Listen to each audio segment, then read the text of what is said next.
Assalamualaikum warahmatullahi wabarakatuh.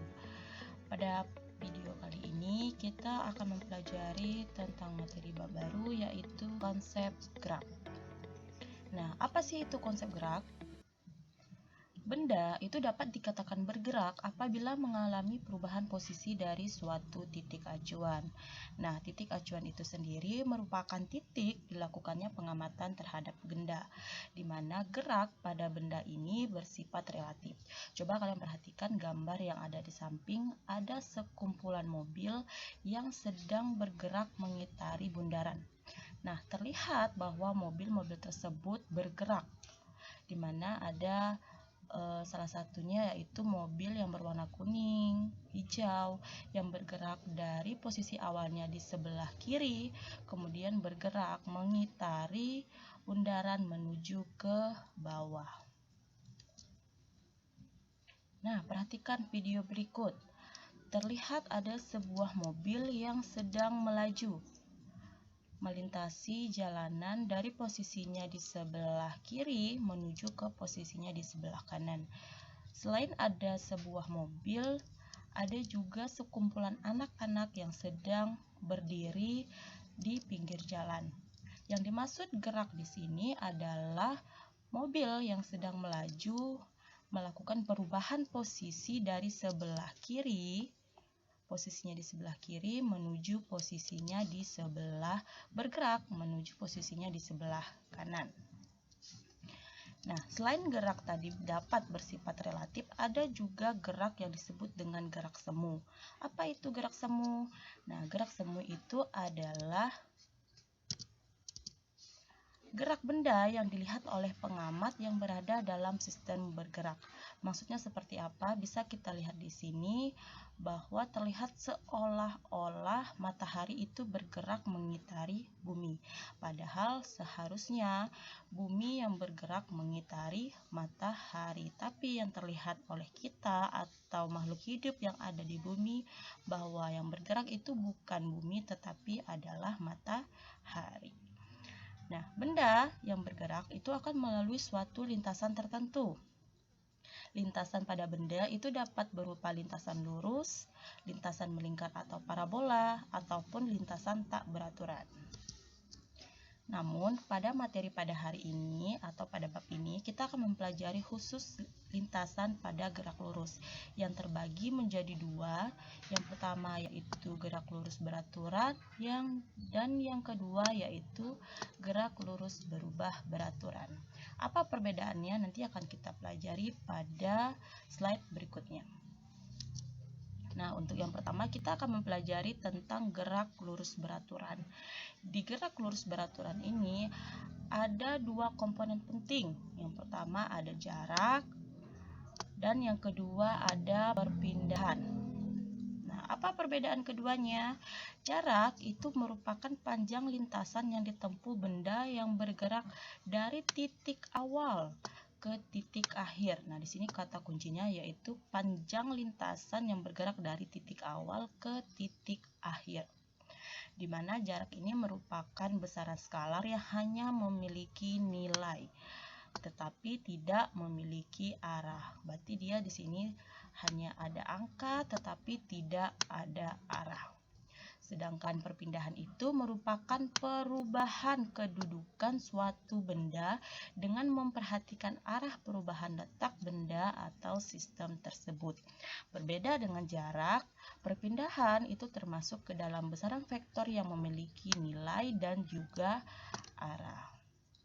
Nah, contohnya seperti apa? Bisa kita lihat di sini. Ada sebuah mobil itu bergerak dari titik A menuju ke titik B. Namun, karena sesuatu hal yang terjadi, mobil tersebut bergerak atau berputar arah ke titik C. Berputar arah ke titik C. Pertanyaannya, hitunglah jarak dan perpindahan yang ditempuh oleh mobil tersebut. Kita jawab diketahuinya dulu. Dari titik A ke titik B, itu panjang lintasannya adalah 80 km. Sementara dari titik B ke titik C, panjang lintasannya adalah 30 km. Nah, untuk mencari jaraknya tinggal kita jumlahkan saja semua panjang lintasan yang dilalui oleh mobil ini. Jadi dari A ke B dia menempuh jarak sejauh 80 km. Kemudian dia putar arah dari B ke C sejauh 30 km. Berarti tinggal kita jumlahkan saja titik A ke titik B ditambah titik B ke titik C. Maka didapatlah hasilnya sebesar 110 km. Nah, sementara berapa perpindahan yang dialami oleh mobil ini? Dari titik A, ini titik awalnya, mobil bergerak dari titik A dan berpindah di mana titik akhirnya adalah titik C. Berarti perpindahan yang dilakukan oleh mobil hanyalah dari titik A ke titik C. Nah, jadi berapa nilai A ke C ini? Kita kurangkan. Dari A ke B itu jaraknya 80 km. Kita kurangkan dengan jarak B ke C, didapatlah perpindahan yang dialami oleh mobil ini adalah sebesar 50 km. Nah, selanjutnya untuk contoh soal yang kedua, Andi berjalan dari rumahnya di titik A. Di sini ada rumah Andi. Kemudian dia menuju ke sekolah pada titik C. Pertanyaannya adalah berapa jarak dan perpindahan yang dilakukan oleh Andi. Seperti biasa, kita tulis dulu diketahuinya di mana perjalanan dilakukan Andi yaitu berbentuk seperti lingkaran. Yaitu dari titik A ke titik B, ia menempuh jarak sejauh 80 meter. Kemudian dia belok ke bawah sejauh 60 meter. Maka jarak yang dilakukan oleh Andi tinggal kita jumlahkan saja semuanya.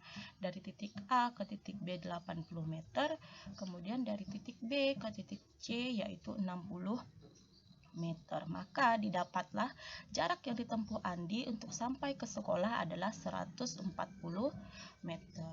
Nah, sementara perpindahan yang dilakukan Andi tidak harus melalui titik B, tapi cukup saja dari titik A ke titik C. Nah, karena panjang lintasannya ini berbentuk segitiga, maka kita gunakan rumus Pythagoras. Didapatlah titik A ke C atau panjang perpindahan yang dilakukan Andi sebesar 100 meter.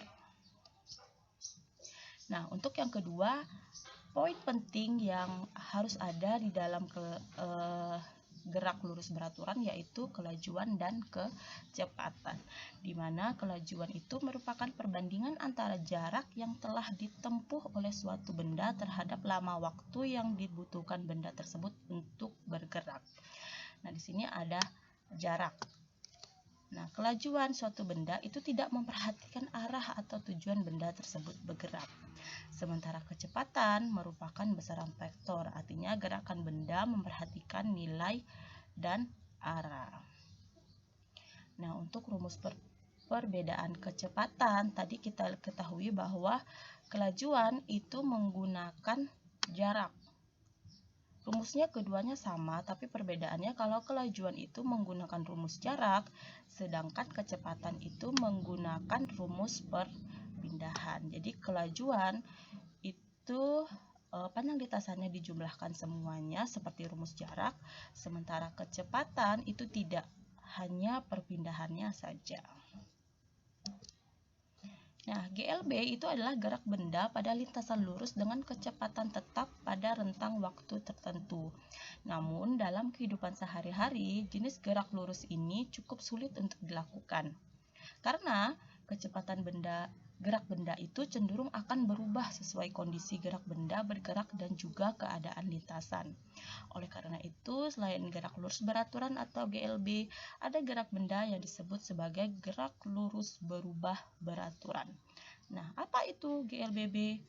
Akan kita pelajari di sini. Nah, GLBB itu adalah gerak benda pada lintasan lurus dengan kecepatan yang berubah secara beraturan, sehingga percepatan bernilai tetap atau konstan. Apabila kecepatan benda bertambah, maka benda melakukan GLBB dipercepat. Artinya perubahan bendanya itu dipercepat. Sebaliknya, apabila benda itu melakukan GLBB diperlambat, maka kecepatan benda berkurang. Nah, seperti kalian lihat pada gambar pertama, itu ketika sebuah mobil itu mendekati lampu lalu lintas yang menyala merah, maka mobil itu tentu saja akan mengerem hingga berhenti. Jenis gerakan inilah yang dinamakan GLBB diperlambat, di mana awalnya mobil itu melaju dengan kencang, kemudian mengerem, sehingga dia akan memperlambat kecepatan dari mobilnya. Sebaliknya, ketika lampu lalu lintas menyala hijau, maka mobil akan meninggalkan lampu lalu lintas dengan gerakan dipercepat. Nah, bagaimana kita tahu pergerakan perlambatan atau percepatan dari mobil itu? Nah, percepatan atau perlambatan mobil dapat kita amati pada perubahan besar kecepatan atau kelajuan yang ditunjukkan oleh speedometer yang ada di kendaraan tersebut. Nah, percepatan atau akselerasi itu adalah perubahan kelajuan setiap satu satuan waktu. Benda dikatakan bergerak dipercepat jika kelajuan benda bertambah selama bergerak. Sebaliknya, suatu benda itu dikatakan bergerak diperlambat jika kelajuan benda berkurang selama bergerak. Di mana rumus percepatan rata-rata, percepatan itu sama dengan perubahan kecepatan per perubahan waktu. Lalu bagaimana dengan benda yang mengalami perlambatan? Nah, untuk memahaminya perhatikan contoh berikut. Misalnya, sebuah benda itu bergerak dengan kelajuan 30 meter per second. Oleh karena lampu lalu lintas menyala merah, otomatis pengemudi mobil itu akan menginjak rem sehingga mobil berhenti setelah 5 second. Ini artinya kelajuan mobil itu berkurang dari 30 meter per second menjadi 0 meter per second dalam waktu 5 detik. Secara matematis, maka percepatan mobil itu dirumuskan sebagai berikut. Nah, kita tahu rumus percepatan yaitu perubahan kelajuan per waktu, di mana kelajuan akhirnya tadi adalah 0, dikurang kelajuan awalnya adalah 30 per perubahan waktunya. Jadi waktunya itu 5 second dikurang 0. Maka hasilnya adalah minus 6.